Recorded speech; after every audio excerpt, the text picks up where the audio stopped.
நல்ல பெயரை வாங்க வேண்டும் பிள்ளைகளே. இந்த படத்தை பற்றி பார்க்கலான்னா, டிகிரி முடித்த ஒரு ஹீரோ டிகிரி முடிச்சுக்கிட்டு வேலை வெட்டிக்கு எதுவும் போகாமல் இந்த சோசியல் மீடியாவிலே மூழ்கி கிடக்கிறாரு. இந்த சோசியல் மீடியாவில் மூழ்கி கிடக்கிறதுனா சாதாரண மூழ்கள் இல்லை, உலக மகா மூழ்கள்.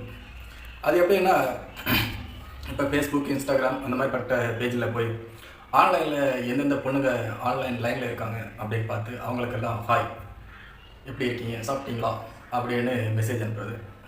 அங்கிட்டு ஏதாவது ரிப்ளை வந்துச்சுன்னா அதுக்கு பதில் ரிப்ளை கொடுத்து அந்த பொண்ணு கூட பேசி பழகி இவருக்கு தேவையான அனைத்தையும் முடிச்சுட்டு அப்புறம் அந்த பொண்ணை கலட்டி விடுறதே ஒரு தொழிலாக வச்சுருக்காரு. இந்த படம் சொல்கிறது மாதிரி 18+ மூவி. இது குடும்பத்தோட எல்லாம் பார்க்க முடியாது. பெண்கள், குழந்தைகள் எல்லாம் அந்த படத்தை தவிர்ப்பது கொஞ்சம் நல்லது. அப்புறம் இந்த ஹீரோவோட வேலை இதே வேலை தான்.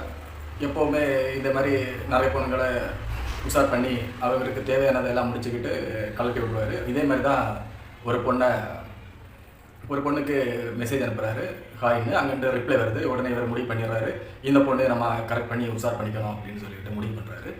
முடிவு பண்ணிவிட்டு அந்த பொண்ணோட ஹிஸ்ட்ரியை ஆன்லைனில் ஃபுல்லாகவே சர்ச் பண்ணி பார்க்குறாரு. இப்போ தான் நம்ம ஆன்லைன் தொடங்கின உடனே நம்ம A to Z எல்லாமே நம்ம ஆன்லைனில் பதிவேற்றம் செஞ்சிடறாங்கல்ல, அதே மாதிரி அவரும் எல்லாத்தையும் செக் பண்ணி பார்க்குறாரு. செக் பண்ணும்போது அடுத்த நாள் அந்த பொண்ணுக்கு பிறந்த நாள் அப்படின்னு அவருக்கு தெரிய வருது. இதனால் உஷாரான நம்ம ஹீரோ ஓகே, அந்த பிறந்த நாளுக்கு அந்த பொண்ணுக்கு ஒரு கிஃப்ட் கொடுக்கலான்னு இவர் ஊர்லேருந்து அந்த பொண்ணோட ஊருக்கு கிளம்புறாரு. ஒரு நைட்டே கிளம்புறாரு. அதாவது ஒரே நாளில் அந்த பொண்ணு காலையில் அவங்களுக்கு ஓகேன்னு மெசேஜுக்கு ரிப்ளை கொடுக்குது. இவர் மறுநாள் அந்த பொண்ணுக்கு பர்த்டேன்னு தெரிஞ்சிச்சு.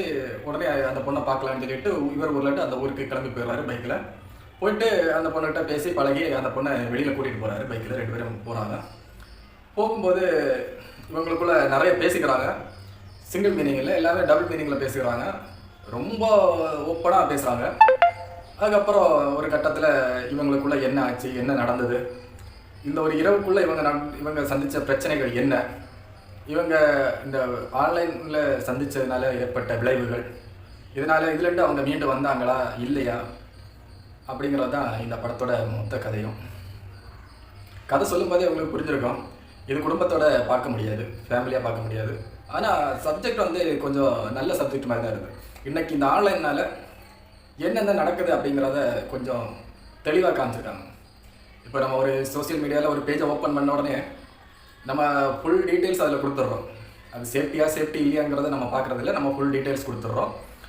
அது மட்டும் இல்லாமல் நம்ம நமக்கு தெரிஞ்சவங்க தெரியாதவங்க யார் நமக்கு ஒரு ஹாய் ஹலோ சொன்னாலும் இல்லாட்ட ஃப்ரெண்ட் ரிக்வெஸ்ட் கொடுத்தாலும் நம்ம நட்பாக தான் ஒரு ரிப்ளை கொடுக்குறோம். ஆனால் அந்த ரிப்ளை அவங்க எந்த மாதிரி எடுத்துக்கிறாங்க, அவங்க எந்த மாதிரி மனநிலையில் அந்த ரிப்ளையை பார்க்குறாங்க அப்படிங்கிறதெல்லாம் இந்த படத்தில் ஓப்பனாக காமிச்சிருக்காங்க.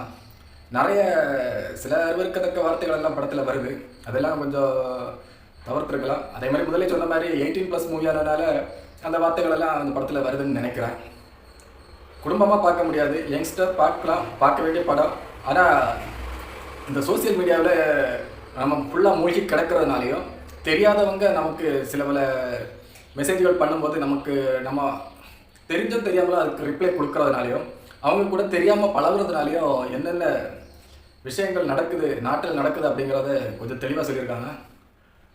18+ படம் இல்லாமல் ஒரு நல்ல மூவியாக இதை கொஞ்சம் கூட டெவலப் பண்ணி அழகாக எடுத்திருந்தாங்கன்னா இது ஒரு நல்ல படம் அப்படின்னு சொல்லலாம்.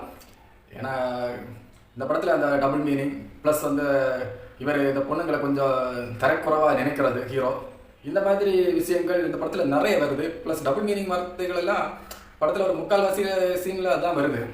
இந்த மாதிரி இதுகளெல்லாம் தவிர்த்திருந்தால் இது ஒரு சிறந்த படம். பார்க்கலாம், ஒரு தடவை திரைப்பட விரும்பிகள் இந்த படத்தை பார்க்கலாம்.